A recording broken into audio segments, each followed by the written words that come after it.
آج پشاور میں دہشت گردی کے ایک بڑے واقعے نے پورے ملک میں ایک بار پھر دہشت گردی کے بڑھتے رجحان کے خدشات کو بڑھا دیا ہے اور نیشنل سیکیورٹی کمیٹی کی میٹنگ کے اعلانات اور ریاستی دعوے ایک بار پھر کمزور ہوتے نظر آ رہے ہیں۔ پاکستان میں گزشتہ 3 سالوں سے دہشت گردی کے ٹرینڈ میں مسلسل اضافہ دیکھا جا رہا ہے۔ گزشتہ سال 2022 میں 2021 کے مقابلے میں دہشت گردی کے واقعات میں 28% اضافہ دیکھا گیا۔ Pakistan institute for conflict and security studies کی حالیہ رپورٹ کے مطابق گزشتہ سال 2017 کے بعد پہلی مرتبہ ایک ہی سال میں 300 سے زائد دہشت گردی کے واقعات سامنے آئے ہیں۔ یہ ایک انتہائی تشویشناک صورتحال ہے جس پر سیکیورٹی ماہرین بھی اس خدشے کا اظہار کر رہے ہیں کہ رواں سال دہشت گردی کے واقعات میں مزید اضافہ ہو سکتا ہے، اور یہ سب ایک ایسے وقت میں ہو رہا ہے جہاں ملک کو سیاسی اور معاشی محاذ پر پہلے ہی کئی چیلنجز کا سامنا ہے، اور اس ساری صورتحال میں دہشت گردی تک کے معاملے پر ملک میں سیاست کی جا رہی ہے، جہاں سابق وزیر اعظم عمران خان کا ماننا ہے کہ ان کی حکومت تو کالعدم تحریک طالبان کے ساتھ مذاکرات کے تحت ان کی ری سیٹلمنٹ کرانا چاہتی تھی، لیکن موجودہ حکومت اور نئی اسٹیبلشمنٹ نے اس پر توجہ نہیں دی، اس لیے دہشت گردی کی لہر میں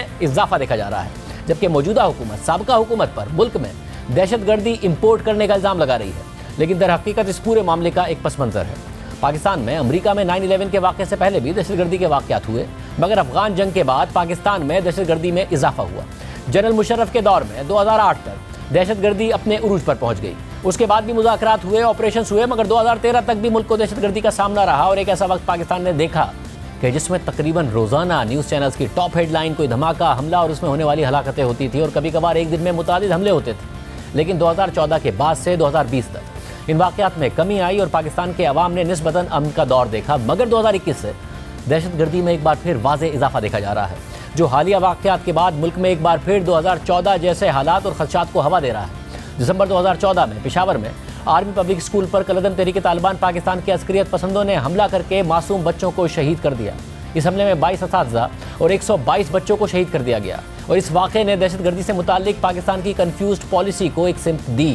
کہ وہ دہشت گردوں کے خلاف جلد اور مؤثر کارروائی کرے، اور پاکستان کے تمام اسٹیک ہولڈرز کے متحد ہونے کے بعد ایسا ہی کیا گیا۔ پاکستانی ریاست کی جانب سے دہشت گردی کے حوالے سے زیرو ٹالرنس کی پالیسی اپنائی گئی، اور پھر واضح طور پر 2015 میں دہشت گردی کے واقعات میں کمی بھی دیکھی گئی۔ Pakistan institute of peace studies کی جنوری 2016 کو شائع ہونے والی رپورٹ کے مطابق نیشنل ایکشن پلان پر عمل درآمد کے بعد 2015 میں ملک میں دہشت گردی کے واقعات میں واضح کمی دیکھی گئی۔ 2014 میں ملک بھر میں 1206 دہشت گردی کے واقعات ہوئے، جن میں عسکری آپریشنز کے بعد واضح کمی دیکھی گئی، اور 2015 میں 625 دہشت گردی کے واقعات دیکھے گئے، جو 2007 سے 2 سالوں کے درمیان ہونے والی سب سے بڑی کمی تھی۔ اسی طرح 2016 میں بھی دہشت گردی کے واقعات میں مزید کمی دیکھی گئی، اور 2016 میں 441 دہشت گردی کے واقعات رپورٹ ہوئے۔ اسی دوران دہشت گردی کے حملے کم ضرور ہو رہے تھے، مگر دہشت گردی ختم نہیں ہوئی تھی، اس کا خطرہ موجود تھا، اور پھر 2017 میں دہشت گردی کے واقعات میں مزید کمی آئی۔ Pakistan institute of peace studies کی رپورٹ کے مطابق 2017 میں ملک بھر کے 64 اضلاع میں دہشت گردی کے 370 واقعات رپورٹ کیے گئے، جو اگلے سال 2018 میں مزید کم ہو کر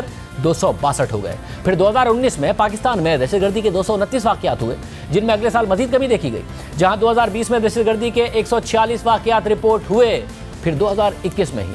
دہشت گردی کے ٹرینڈ میں اضافہ دیکھا گیا، اور یہ وہ سال تھا جب امریکہ افغانستان سے واپس جا رہا تھا، اور پاکستان کی حکومت کالعدم تحریک طالبان پاکستان سے مذاکرات کے لیے راہ ہموار کر رہی تھی، اور پاکستان کو امید تھی کہ افغانستان میں طالبان کی حکومت آنے کے بعد افغان طالبان کالعدم تحریک طالبان پاکستان کو اپنی زمین سے پاکستان میں دہشت گردی میں ملوث نہیں ہونے دیں گے، کیونکہ افغانستان سے امریکی اور نیٹو افواج کے انخلاء اور اس سے پہلے دوحہ مذاکرات میں پاکستان نے اہم ثالثی کا کردار ادا کیا تھا، اور وزیر اعظم عمران خان افغانستان میں طالبان حکومت آنے پر خوش تھے، اور اپنی تقاریر میں طالبان کی افغانستان میں فتح کا حوالہ دیتے ہوئے بتاتے تھے کہ طالبان نے افغانستان میں امریکہ کو شکست دے کر غلامی کی زنجیریں توڑ دی ہیں، لیکن جہاں ریاست پاکستان افغانستان میں طالبان کی حکومت آنے پر خوش تھی، اور افغانستان سے امریکی اور نیٹو فوج کے انخلاء اور طالبان کے افغانستان پر قبضے کو خوشائند قرار دیا جا رہا تھا، تو اس وقت کالعدم تحریک طالبان پاکستان کے سربراہ نور ولی محسود امریکی نیوز چینل CNN کو انٹرویو میں یہ کہہ رہے تھے کہ افغان طالبان کی جیت پوری مسلم امہ کی جیت ہے۔ اس کے باوجود خود سابق وزیر اعظم عمران خان اعتراف کر چکے ہیں کہ ان کی حکومت کالعدم تحریک طالبان کی پاکستان میں ری سیٹلمنٹ کے لیے مذاکرات کر رہی تھی۔ گزشتہ مہینے ایک سیمینار سے خطاب کرتے ہوئے عمران خان کا کہنا تھا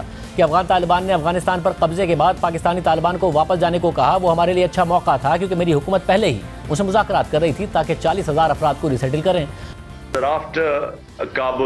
جب گزشتہ سال اگست میں طالبان نے کابل پر قبضہ کیا تو انہوں نے وہاں پر پاکستانی طالبان کو پاکستان واپس جانے کو کہا، اور وہ ہمارے لیے ایک اچھا موقع تھا۔ میری حکومت پہلے ہی ان کے ساتھ مذاکرات کر رہی تھی تاکہ ہم ان کی ری سیٹلمنٹ کر سکیں۔